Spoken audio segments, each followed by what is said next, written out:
If you are a volunteer, I ask that you raise your hand. Look to the person next to you. Do they look like a volunteer? Do you look like a volunteer? What does a volunteer actually look like? On September 11th, 2001, one of the most tragic accidents or incidences in our lives, my father was on the 49th floor of the North Tower. Whenever my dad talks about his experience, he never fails to mention the volunteer firemen and policemen who saved his life. He always says that you can see it in their eyes that they know that today they're not going back home. They know that at the end of today, when they walk up those flights of stairs, they're not making it back. And yet, they were kind, and they were ready to reassure every single one of the people that were trapped in the buildings. They volunteered their life for us. When I was a little girl, my parents owned a restaurant, or they still own it, let's put it that way. They still own a restaurant in Auburn, Alabama. And every anniversary on 9/11, my parents host all the first responders from anywhere. You come in, you're wearing a badge, you are more than welcome to attend. You get free food, and you get my dad to say, thank you so much. My parents always want to express their gratitude because without them on that day, I would not be here right now. Now, as a young girl, I looked up at this and I was like, well, I want to give free food to people, but I was a child. And then I thought if I had any money, I would do that, but I didn't have any money because, yet again, I was still a child. And so I decided to grab all of my favorite toys from my house. And I sat outside our restaurant for hours and hours, and I sold every single one of them. And all the money I collected, I donated it to our volunteer fire department. That was the first time in my life that I felt like I made a difference. And ever since then, I had this craving to make a difference. Instead of craving chocolate, which that happened too, I craved to make people happy. When I started high school, I started volunteering at the East Alabama Medical Center. In the 3 years that I was there, I volunteered for over 350 hours. This was not 350 hours to work, or for work in my eyes.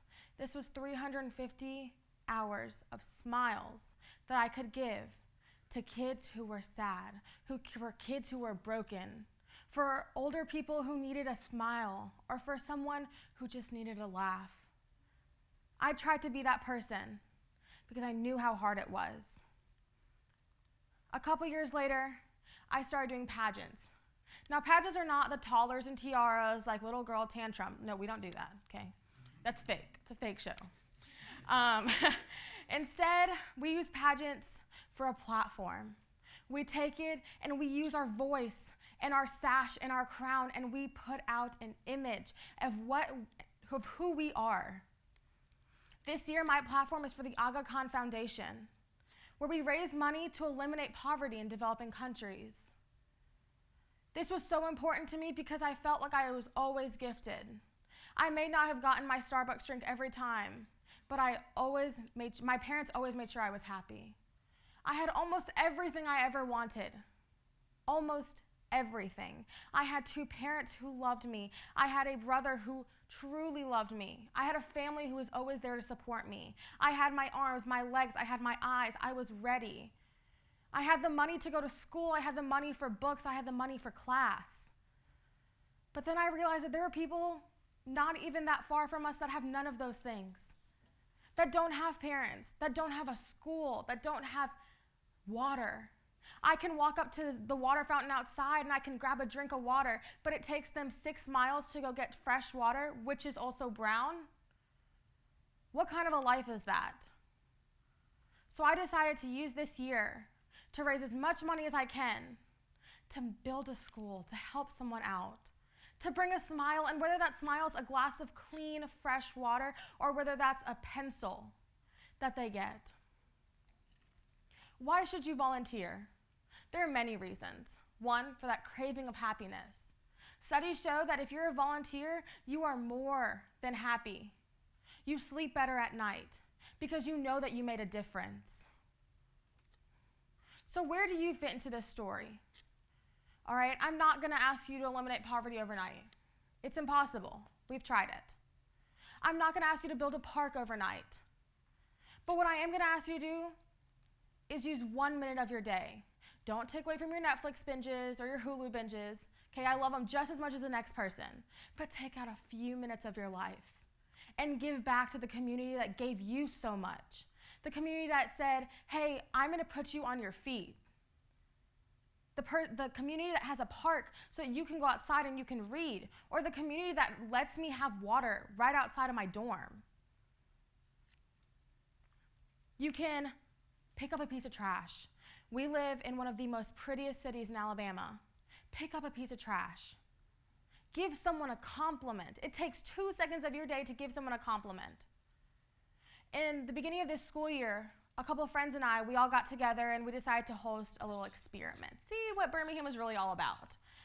So we decided that we would give a compliment to a stranger a day for 2 weeks. No longer than that, just 2 weeks. We'd give a compliment a day. Well, we didn't really see any impact. People were like, oh yeah, thanks, cool, whatever.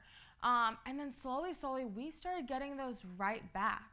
I would have random people come up to me on campus and be like, hey, like you did like really good today, like your laugh was awesome, like thanks for sharing in class. Or like, hey, like you are still wearing leggings, but you look great. The most randomest things, but they would come up and like talk, right? It's not what you want in a big city is you want someone to come up to you and be like, hey, like you did great today. Or that power of happiness, the power of happiness. So you can do these little things where you can make bigger impacts. You can go volunteer at the Ronald McDonald House. You can donate blood at the Red Cross. These things take maybe a couple minutes of your day, maybe even an hour or two, but you are making a difference in someone's life. Right here on campus, we have Blazer Kitchen. This is where students who have food insecurities can go and grab food so that they are not left hungry. This is so that they are not fearing where their next meal is coming from. I know, it's happened to me before, where I didn't know where my next meal was, when I was gonna get to eat the next time, when I was gonna get a glass of milk.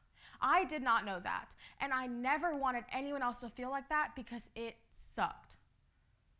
I went to school, didn't know, wasn't sure if I was gonna even have something. I would have a lunchbox that was empty. And yet I never said anything because I never wanted anyone to look down on me, but that's a problem that we have to face. Use your resources, give back. You go to Target, everyone goes on Target runs, let's be honest, okay? Whenever you go on your Target run, grab a couple extra canned goods, right? They're like $1. Grab a couple extra. Just the little things, and give back. So I'm gonna ask this question one more time. If you are a volunteer or you strive to be a volunteer, raise your hand. Look around you. This is the community that we're working with. Everyone wants to make a difference, but it has to start with someone. Look at yourself. You are a volunteer. I am telling you right now that each and every one of you in this room is a volunteer. Look at yourself, believe in yourself, and bring it out. Thank you.